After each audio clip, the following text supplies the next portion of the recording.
La Voz Universal TV presenta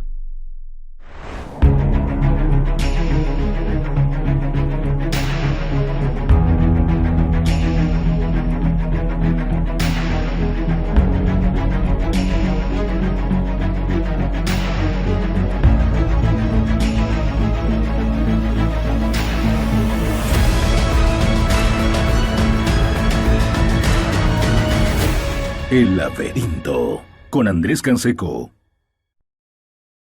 Nueva semana, nuevas cosas que comentar. Hoy volviendo al formato del comentario en soledad, han sido semanas muy interesantes y aunque siempre me ha gustado poder compartir mis ideas, la verdad es que han sido semanas en las que hemos tenido experiencias muy variadas en cuanto a contenido, desde las conferencias que hemos podido dar o presenciar, la primera en el caso de los 100 años del nacimiento de Manfredo Kempf, la segunda con la retransmisión que hicimos de la conferencia que dio el doctor Leon Bieber acerca del antisemitismo en la Alemania nacionalsocialista, las charlas con los emprendedores. Hemos hablado con Henry Cabrera acerca de su proyecto El Corral, hemos hablado con Gustavo Ramírez acerca de lo que es Rock Roaster Coffee, aprendiendo con ambas.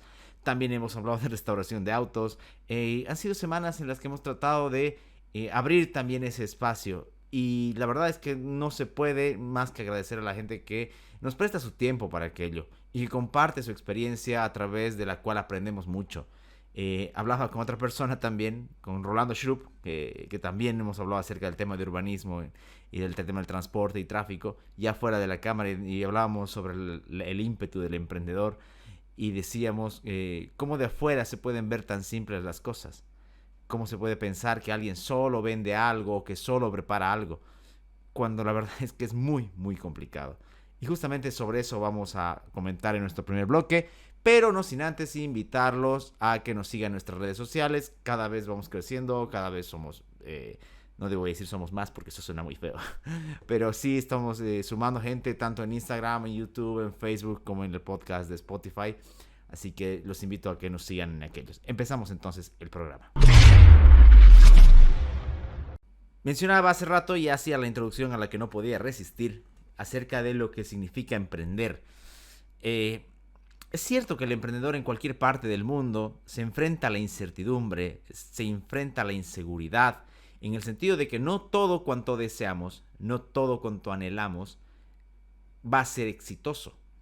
Imagínense si todos los proyectos económicos, si todos los emprendimientos, si todas las empresas tuviesen el éxito asegurado, bueno, la vida perdería hasta el sentido.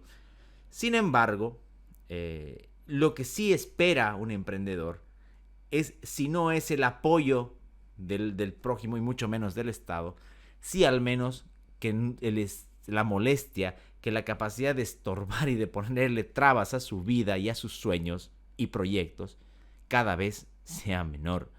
Que no exista, por el contrario, un ánimo feroz de saquearlo, un ánimo feroz de extorsionarlo, un ánimo feroz de someterlo. Y es que aquí está el punto. Se nos ha vendido, y ya lo hemos comentado varias veces, de manera muy cruel, la idea de un empresario perverso, la idea de que el empresario es malo, que es la antesala de la explotación.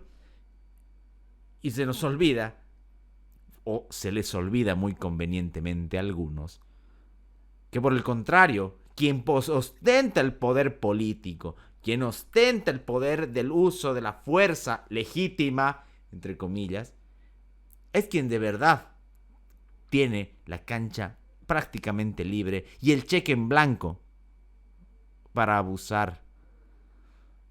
Lo hemos dicho también varias veces, puede abusar el Estado a través de los métodos más clásicos, la represión, la violencia a través de la policía, ejército, hasta grupos paramilitares, como pasa en Bolivia, o puede hacerlo a través de la burocracia. El otro día veía en una de las redes sociales como alguien, un abogado que hacía críticas al gobierno, le llovían comentarios acerca de que ya le estaban preparando una fiscalización de impuestos por hacerle críticas al gobierno. Ya no es solamente que es un estorbo, ya no solamente es que es una traba a la vida, al emprendimiento, a los proyectos, sino además es un arma de amenaza. Es una herramienta para asustar, someter al otro. Y así es como muy convenientemente, en determinado momento, cierto personaje que ostentaba el cargo de la vicepresidencia dijo a unas personas en Santa Cruz: ustedes trabajen, no hagan política. Y tras ese mensaje siniestro estaba una gran verdad, que es la que el poder quiere todo para él. Este mismo personaje, Álvaro García Linera, había manifestado que el Estado debe ser fuerte, que no puede perder, que el Estado es único. Está en sus conferencias, está en sus textos. Y esa herencia, si bien es cierto, no está ahora este señor, permanece en la ideología, permanece en la cultura, todavía algo más triste, de quien se hace cargo de la cosa pública. De quien ve que con su poder puede caer sobre cualquier emprendedor y que el destino de ese emprendedor depende de él, diciéndole: no hagas nada, no molestes. O por el contrario, diciéndole: si te portas bien, te vamos a ayudar. ¿No les suena muy familiar eso? Y ojo, aquí vamos a decir las cosas como son. Esa mentalidad ha contagiado a todos los niveles de gobierno. Gobernación, ni qué decir. Alcaldía. Nos venden utopías, nos venden milagros, nos venden a través de la reactivación económica la idea de que la economía y que las condiciones de vida van a mejorar, pero por detrás es toda una mentira. Es una farsa conveniente para el poder y para que el poder lucre a costa del emprendedor. Tenemos tan poca conciencia del valor de emprender, de lo que cuesta levantar un proyecto, un negocio, que no nos escandalizamos ante testimonios desgarradores, reales. Salió en Página 7 el otro día un artículo en el que varias personas desde el anonimato contaban sus experiencias con impuestos internos. Y a eso podríamos sumarle las dependencias municipales, que las licencias, que el CEDES, que los trámites de constitución en la gobernación, de la personería jurídica. La larga lista de martirios burocráticos no termina. Y ese ciudadano, ese individuo, ese hombre o mujer que pretenden crear algo, lo hacen con el miedo de lo que pueda pasar. Y claro, es fácil porque dicen: no, si no tiene nada malo, entonces no tiene nada que temer. Ellos siempre le buscan la vuelta. Crean trámites laberínticos, dantescos, escenarios para perjudicar al ciudadano que quiere crear. Eso lo estoy comentando desde una óptica general, pero también puede ser específica. ¿Qué pasa en la educación? Ministerio de Educación. ¿Qué pasa en asuntos de desarrollo agropecuario? Ministerio de Producción, Ministerio de Tierras. No es fácil, es muy difícil. ¿Alguien quiere sacar un producto alimenticio? SENASAC. Y nada de eso es gratis. Todo tiene un costo. Y no solamente económico, sino también anímico. Porque desalienta a que el ser humano pueda crear, pueda inventar, pueda emprender. He disfrutado muchísimo y voy a seguir haciendo todo lo que pueda, hablando con emprendedores de todo lado. ¿Saben por qué? Primero, porque los considero seres valientes. Y segundo, porque ya sea desde una sutileza de una historia o desde una palabra concreta, hay un factor común triste, que es que ellos podrían estar mucho mejor si el infierno burocrático no fuese lo que es, como es en Bolivia. Mencionaba la palabra abuso hace rato. Y una de las cosas que ya hemos lamentablemente aprendido y visto es cómo el poder abuso utiliza las instituciones del orden, utiliza la represión, utiliza la mentira para aquello. Y en un mundo más o menos decente, el órgano judicial debería equilibrar esta cuestión y velar por los derechos de las personas, velar por un criterio más o menos aproximado de justicia. Pero lo que tenemos ahora, más allá de los discursos de una nueva justicia, de reformas judiciales del ministro Lima que cada día quiere inventarse una nueva, e incluso desde ya la óptica internacional, la seria, no la de los lamebotas, es que la justicia está completamente podrida. Y lo decíamos desde hace 2, 3 años, inclusive más cuando empezamos en estas cosas. No es solamente que la justicia va a ser utilizada de una forma política para perseguir o para encarcelar, para amedrentar, sino que los malos manejos de la justicia iban a caer en la vida común de las personas. Ya ha sucedido con los feminicidas liberados por jueces que eran hermanos de un miembro del Consejo de la Magistratura. Sucede cuando hay problemas de carácter penal, civil, laboral, en todo. Esta suerte también de violencia. ¿Por qué es violencia? Porque desde el momento en que un ciudadano sabe o percibe que sus reclamos no van a ser escuchados, que su situación no va a ser atendida y sobre todo que va a ser vulnerado por aquellos que deberían garantizar estos derechos y libertades y garantías, ya el sistema no funciona. Hemos tolerado barbaridades que se nos vendían como la panacea, como la elección de los magistrados por voto popular. Ya sabemos cómo está eso. Soportamos cumbres, soportamos eventos pagados con nuestros impuestos, porque nadie va de buena voluntad. Hasta ese mínimo cóctel que se hace con los impostores como Rodríguez Belcé o como todos aquellos que suelen ir, como el señor Bomborries, que tanto que ahora aparece, que ahora ha desaparecido, pero que es también culpable de todo esto, como los magistrados del Tribunal Constitucional que avalaron la reelección, como los magistrados del Tribunal Constitucional que hoy desconocen el fallo o la pronunciación, el pronunciamiento del 2019 que avalaba la transición. Todos esos cobardes. La vida se puede tener miedo, pero ser cobarde y esconderse como un ratón no se debe. Todos esos terminaron y terminan todavía poniendo su grano de arena para que nuestra justicia esté todavía más podrida. Nunca fue perfecta, y eso está claro. No idealizamos tampoco el pasado, pero jamás estuvo tan podrida como ahora. Pregunten ustedes cuántas personas dejan de ejercer el derecho solamente porque no quieren enfrentarse a esa cantidad de mugre que está ahí enfrente en el órgano judicial. Verdaderos calvarios que van desde el momento de presentar una demanda o una denuncia en cualquiera de los campos hasta apelaciones y casaciones. No nos mintamos.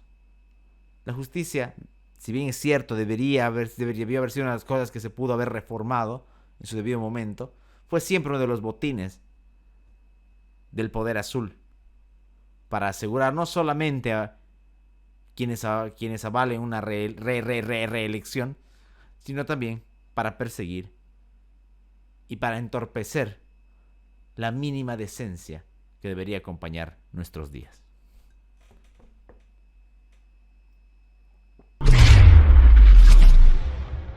Yo me vengo preguntando hace meses ya, ¿hacia dónde va Santa Cruz de la Sierra? De repente una pregunta más extensa en la región, en el departamento, también es válida, pero requiere mayor tiempo para poder comentarla. Ya hemos hablado en algún momento sobre el tema de la identidad o de cómo se fuerza el asunto identitario. Hemos hablado también de este asunto de los puentes y del manejo de la tierra, que lo volveremos a hacer a mayor detalle. Pero en el sentido de la ciudad de Santa Cruz de la Sierra, a mí me preocupa mucho porque la misma ciudad está sobrepasando la capacidad de atención de los problemas.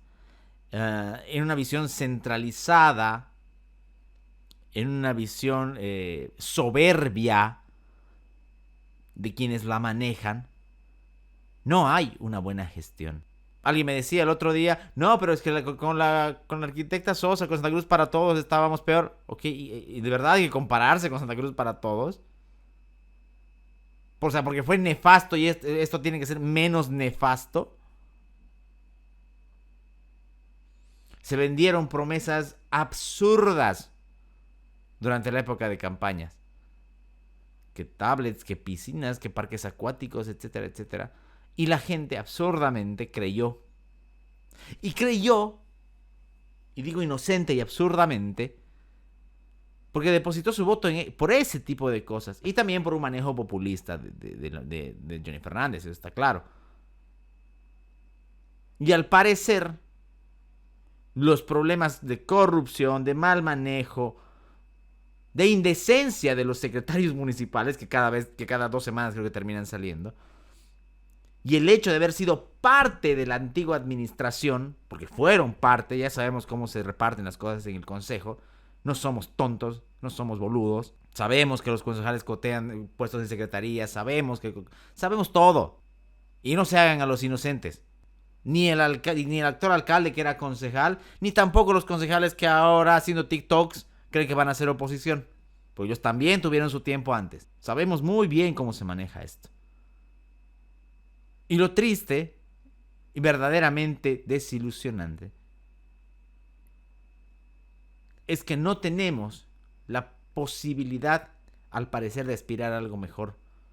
Pretendemos parchar esta realidad como quien parcha como quien pone un bloque de asfalto para parchar un hueco, cuando por debajo, a nivel moral, estamos carcomidos. Estamos carcomidos porque empezamos a normalizar la corrupción. Estamos carcomidos porque empezamos a normalizar que una secretaría se use para los fines convenientes de quien está a cargo. Estamos acostumbrados, tristemente, a que se manejen las cosas de manera corrupta porque así ha sido. Y esa es nuestra principal derrota. Ni siquiera nuestra derrota es la principal cosa que nos han robado estos indecentes de antes, de ahora y también del mañana. Si no pudimos, a nivel nacional, consolidar una rebelión como la del 2019 y 2020, por lo menos salvemos lo local, lo municipal, lo departamental. Lo ponía el otro día en un artículo corto.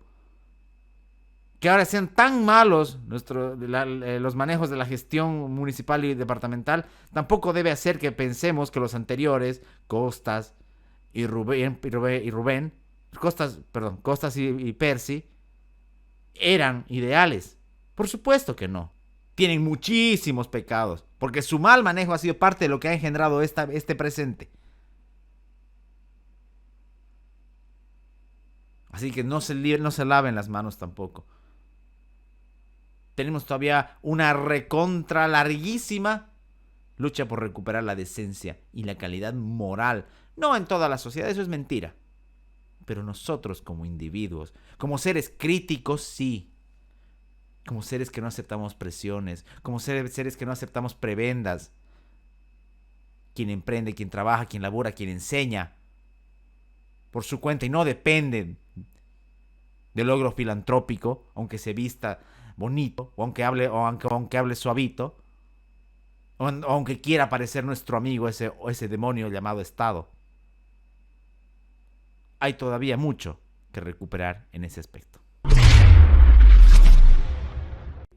Estaba leyendo estos días este libro de Erich Fromm que titula Sobre la desobediencia y otros ensayos. El asunto de la desobediencia, que ocupa el primer ensayo justamente de esta compilación, es un tema muy interesante, ¿no? A ver, desde la óptica de nuestra formación educativa, política, moral y religiosa, y en el caso específico de lo que es la carrera que uno elige a veces, en el caso mío la de Derecho, la obediencia es vista como una virtud. La obediencia es vista como aquello que se debe seguir para alcanzar ciertos fines. No se habla de cuestionamientos, no se habla de desobediencia, mucho menos. Y hay un fragmento del libro de Fromm que me parece muy interesante, una cita que creo que resume una gran parte del primer capítulo, y dice así.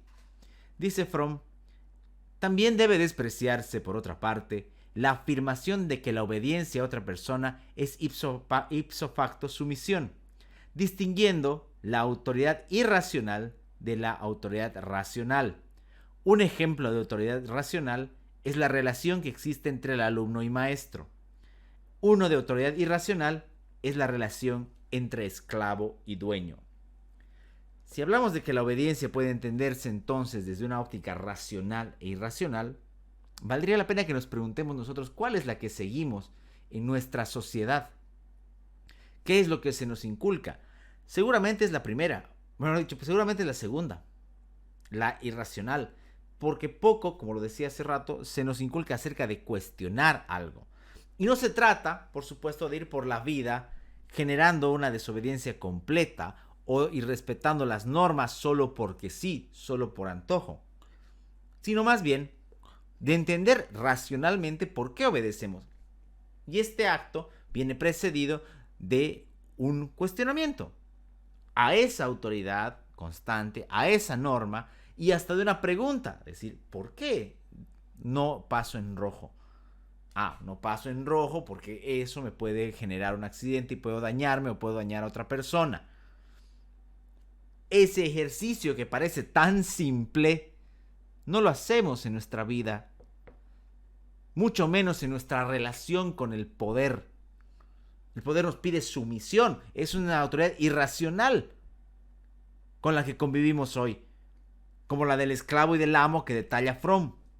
No generamos los espacios para la voluntad de cuestionar. Y claro, y este asunto de la desobediencia es mucho más complejo, ya lo trata, por ejemplo, Henry David Thoreau en su desobediencia civil específicamente, y también a su manera Camus en El hombre rebelde con el asunto de la rebeldía. Pero lo importante aquí, ya en nuestra vida concreta en Bolivia, en Santa Cruz o en cualquiera de los departamentos, es que no solamente se vuelve la obediencia una virtud, sino que además se nos enseña que es el único camino. Usted debe obedecer al doctor, al burócrata, al ingeniero, al alcalde, al concejal, porque es él y no puede usted decirle nada. Porque usted tiene que obedecer. Y el problema está en que a veces, seguramente un par de ocasiones, esa autoridad o ese sujeto al que se obedece estará en lo correcto. Pero cuando se trata de poder, habrá muchas en los que estará ahí al borde de ser un abusivo, de creerse un pequeño rey o hasta un pequeño dios o un profeta. Ese es el problema, que recoge muy bien Fromm en su ensayo sobre la desobediencia. ¿Existe un espacio para obedecer? Sí, por supuesto, pero un espacio que debería ser racional. Inclusive recuerda en la parte final del ensayo a Kant con su célebre sapere aude y con eso de que hay que dudar de todo. Y cierra Fromm diciendo: en este punto de la historia, la capacidad de dudar, de criticar y de desobedecer puede ser todo lo que media entre la posibilidad de un futuro para la humanidad y el fin de la civilización. Clarísimo. Aplicable a nuestra realidad. Seguimos con una visión sumisa. Seguimos obedeciendo lo que dice la jefa. Seguimos llevándole los mandados solo porque está revestida de una autoridad, solo porque la designaron en un puesto público, o vamos más allá de eso. Valiosísimo ensayo. Y la verdad a mí me gustó mucho el primero. Voy a seguir releyendo los demás y comentándolo con ustedes, de Erich Fromm sobre la desobediencia. Por supuesto, además de sus reflexiones de carácter crítico, tiene una beta psicológica, es Fromm, y bueno, está muy bueno, recomendado. Pero no es lo único que tenía para compartir en el mundo de las ideas hoy, en la parte ya final del programa. Hoy, mientras iba a la peluquería, me decidí escuchar con los auriculares un podcast que había en el que entrevistaba a Jano, Alberto Venegas Lynch, y a Antonio Escotado, quien ya sabemos que partió de este mundo, el maestro. Y en ese podcast, además de la riqueza de las discusiones y de la crítica y hasta la autocrítica que se hacen como liberales, hay una frase de esas geniales de Escotado, en la que él dice: nuestra ventaja evolutiva como seres humanos es el conocimiento. Así como la jirafa tiene ese cuello largo para comer, nosotros tenemos nuestra mente y el conocimiento.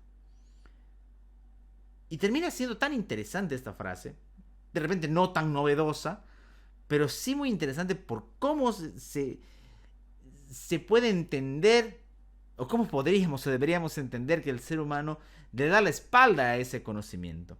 Le da la espalda a la ciencia, le da la espalda a la filosofía, le da la espalda al arte, en pro de otro tipo de cosas. El misticismo, la conveniencia, el abuso. Y cómo así también se le da la espalda a esa ventaja evolutiva, a esa cuestión que para algunos, entre los que me incluyo, está como un instinto humano de querer saber, de querer conocer, de ser curiosos. Por flojera, por miedo, por todas las cosas que puede haber, mucha gente le da la espalda y quiere encima que nosotros más le demos la espalda. No, ¿para qué vas a ver eso? No lo vas a usar. Estamos, como dice Escotado, dándole la espalda a nuestra ventaja evolutiva. No somos los más fuertes, no somos los más ágiles, no podemos volar, no tenemos la mejor vista. Pero tenemos algo, y es ese conocimiento que nos queda, que venimos heredando afortunadamente desde generaciones y generaciones y generaciones, y que hoy más que nunca, gracias a la tecnología, tenemos a nuestra mano. Me quedé con esa reflexión mientras estaba en la peluquería y lo escuchaba en el auricular inclusive, y me pareció brillante. Quería compartirla con ustedes porque al final es parte de eso. Si mencionaba hace minutos el tema de la obediencia y de la desobediencia, es por supuesto el conocimiento una gran plataforma para iniciar a cuestionar y eventualmente a desobedecer. Y así nos volveremos a encontrar dentro de 7 días. Otra vez será en un nuevo laberinto. Agradecerles por comentar, por dejarnos sus likes, por estar siempre con nosotros, por seguirnos tanto en Facebook, en YouTube, en Instagram y también en Spotify y en todas las redes sociales. Cada comentario, cada compartida, cada like termina siendo una alegría para nosotros de este proyecto que ya tiene un poco más de 3 años y que parecía tan lejano y que de a poco vamos haciéndolo crecer gracias a todas las personas que confían en nuestro contenido. Nos veremos a encontrar entonces la siguiente semana en otro laberinto. Que tengan un muy buen descanso. El laberinto con Andrés Canseco.